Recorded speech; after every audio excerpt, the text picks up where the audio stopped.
Hello, everybody. Thank you for tuning in to the Liberty Report.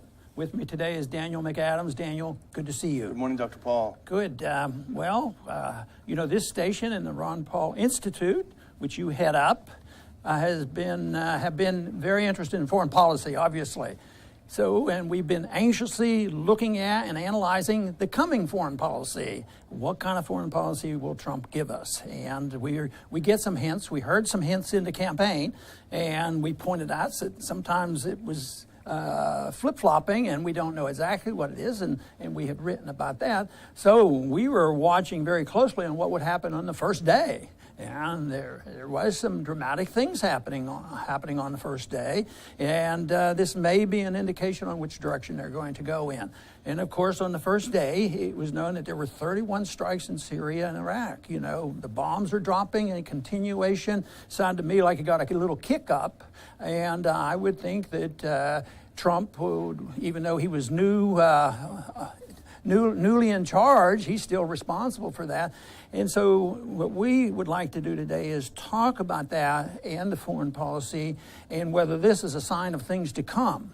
And of course, in order to do that, we have to sort of look at where we're coming from, and that's the Obama foreign policy. And I always wanted to, compliment Obama and praise him, and when I could. And I did it on a few occasions. I thought it was correct because I liked opening up the door with Iran, and I liked opening up the conversation with Cuba. These things are good. But then again, if you want to list the things where Obama was not exactly fulfilling his role as the Nobel Peace Prize winner, it's a different story. So let's start off by talking a little bit about this first day. What all happened on the first day? Was this a surprise to you at all that there were that many bombs dropped on day one? Well, there was some speculation as to whether these things were already in the pipeline, and it was something that he didn't necessarily want to stop. They were already going. And there's simply, that could be one of the factors. But, the greatest fallacy that the neocons perpetuate is the idea that Barack Obama was a feckless peace president, who did nothing. He dropped 26,000 bombs in 2016. He was involved in bombing 7 Muslim countries. Or a president who was at war every single day he was in office. But the neocons will say he didn't do enough of what he was doing, but what he was doing obviously did not produce the results. And so now it looks like the Trump administration will continue with the mistakes of the previous administration. It didn't produce the results that the neocons wanted, but I don't think it produced conditions that Obama wanted. He wanted a smart war. He wanted to not see a lot of Americans die, but he wanted to keep doing what we have been doing, and that is a weak neocon policy of being involved. And look at the tragedies he caused in Libya. Look at the mess that he really aggravated in Syria by declaring Assad has to go, and on. And then, of course, the good war for him was always Afghanistan. That's the longest war ever, and Iraq is a mess. So he really created conditions, although you can say, well, yeah, but there were more Americans dying when we had a lot of troops on the ground and this sort of thing. But he was arguing that this is a smart way to go, it's a smart war. But really, is it? Even under today's conditions, the way I see it, things are worse because there's been more aggravation than ever. How can you drop 26,000 bombs and not kill a few innocent people? Matter of fact, kill a lot of innocent people, and we have this collateral damage. Our moral standards is we only kill bad people, suspects, maybe suspect. So, but how many people now hate America more than they did, 8 years ago? I certainly don't think there's less. But we were already very much involved in this. Obama didn't invent this type of policy that aggravates the people in the Middle East, and the blowback phenomenon has been around a long time. And that's my argument, that as long as this policy continues, we're going to continue to have a lot of blowback, and we're vulnerable, and it's not the way we defend our national security. and we continue to have a misdiagnosis of the cause of ISIS, the origin of ISIS. The neocons say ISIS arose because President Obama took our troops out of Iraq. It's because we didn't occupy them long enough and hard enough. Where the fact of the matter is, it's absolutely clarified in fact that ISIS emerged after the U.S. destabilized the Iraqi society, disbanded the Iraqi army, and left a lot of them with nothing to do but stew in their juices, many of them being in prison. This is the origins of ISIS. It's not our getting out, but it's our intervention in the first place. So how can more of the intervention that created ISIS somehow defeat ISIS? It's illogical. And the hints that we get from the president is that ISIS will not be ignored. It has to go anywhere, any place quickly and destroy and eliminate ISIS.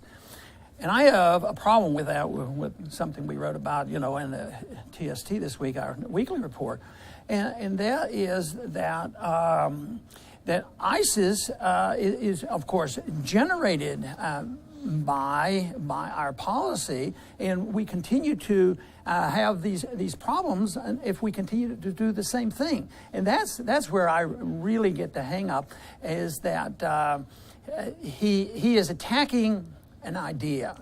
Yeah. ISIS is radical, and they want to kill people, and their incentive, of course, I think, is occupation. And that's why we have it. So it's an ideological reaction to our ideas that we should be over there changing the Middle East, remaking the Middle East, forcing them to have elections, and that's a reflection, of that. And I compare it to the way communism was defeated. Communism was a menace, and I frequently mention I happen to have been drafted, during the Cuban crisis, because of the really hot Cold War that went on.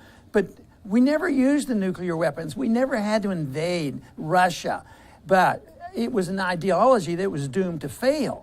And so, therefore, when an idea has times have come, or one that has failed, it's overpowering. Armies don't make a difference. And that's the way this is. The armies cannot destroy the ideology of what the radicals believe in.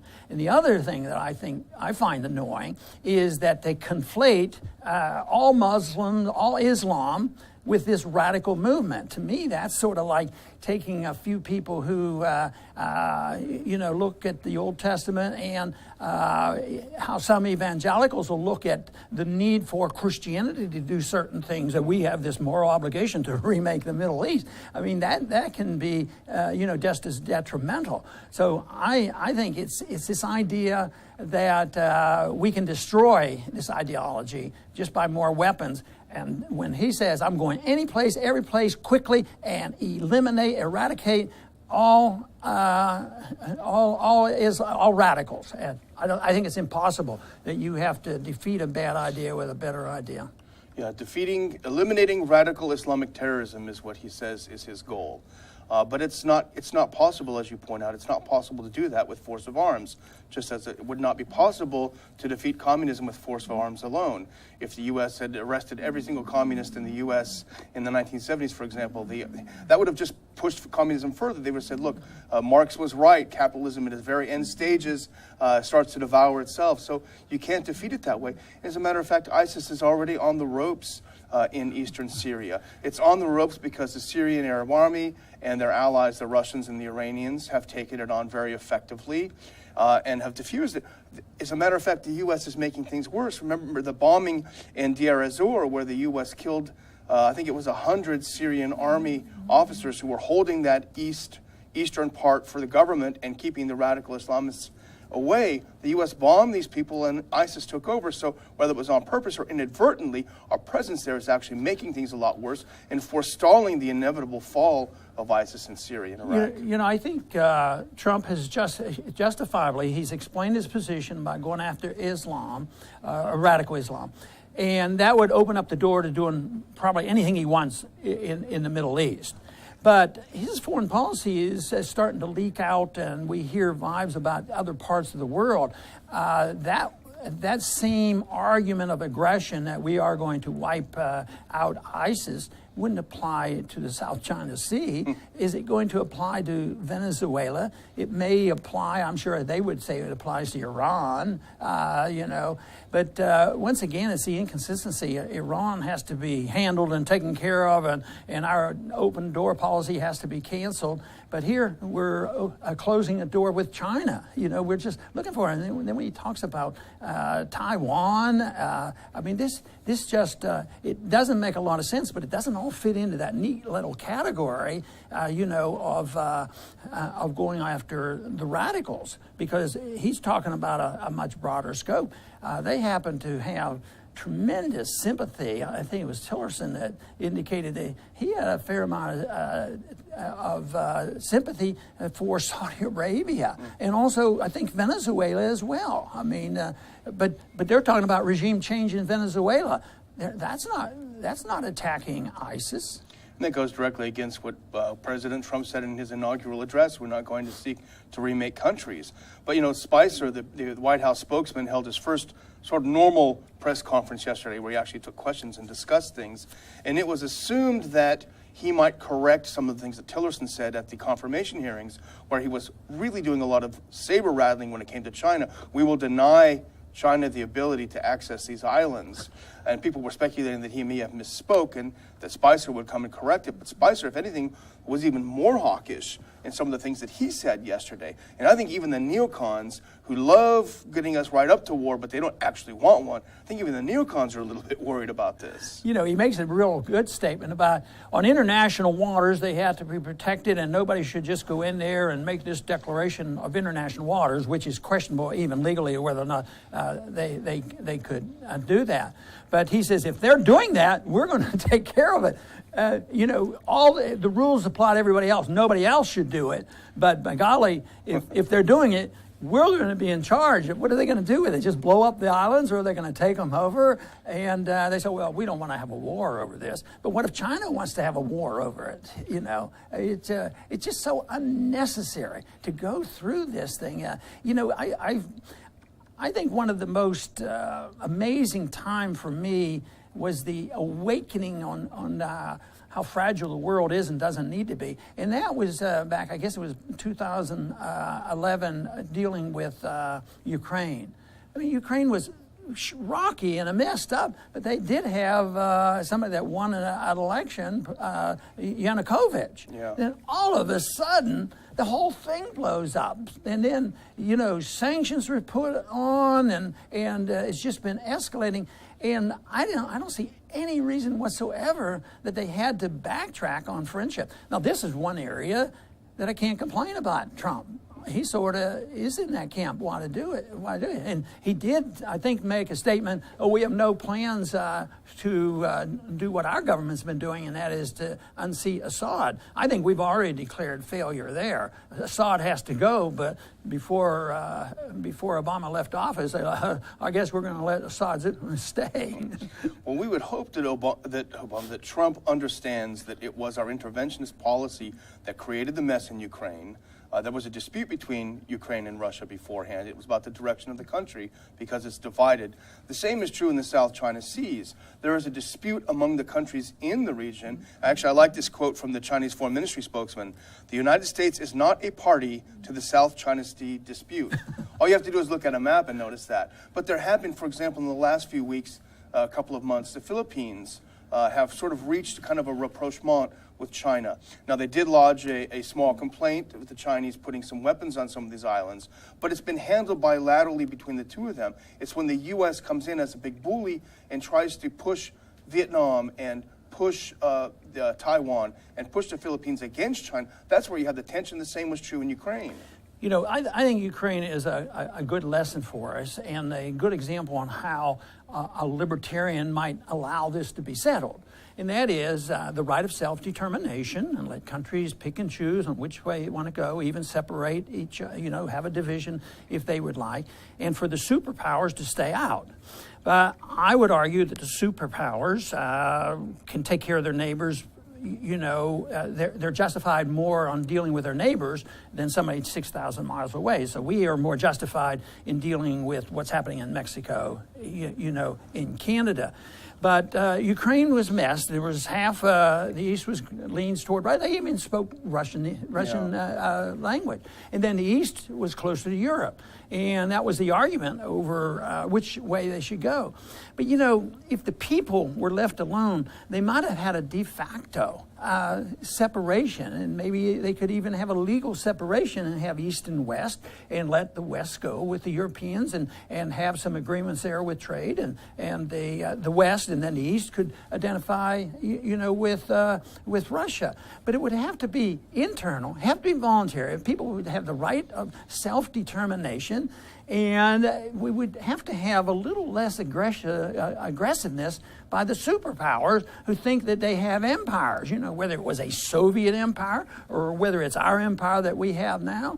The attitude of empire is disastrous. It just leads to trouble, but it always leads to failure. It leads to bankruptcy. It leads to blowback. And I don't think anybody realizes that we are very vulnerable. And Trump would probably agree with that. That's why he wants to double the size, or, you know, quadruple, or make the, you know, the military much bigger, which is going against what I'm saying, that we don't need more militarism. What we need is more open doors, you know, where we can trade with people, and we don't need to look for a fight with Iran.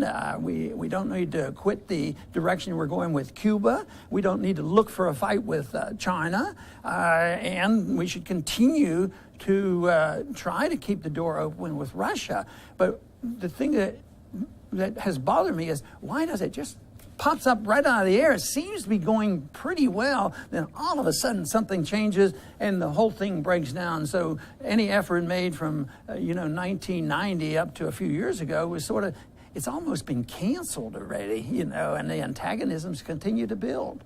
The other thing we failed to mention, and we can't really go into it, but he also ordered, or at least allowed, 2 drone strikes on Yemen. And that was really Obama's signature move, much more than Bush was using drones. So if that's an indication that the U.S. is going to continue its involvement in the war in Yemen on the side of Saudi Arabia, and using drones, which kill a lot of civilians, that's also a bad sign. Well, we're going to finish here soon, but I want to mention a little bit about, what Obama's leaving us. And there were some change in policy, such as not only the drone wars going on, which was started by Bush, but things like assassinations and torture and different things like and kill list.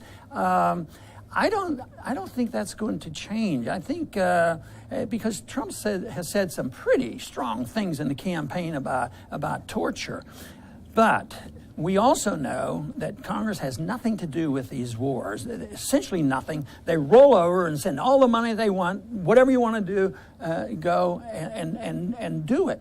But the CIA is very much involved in policy, as well as these special forces.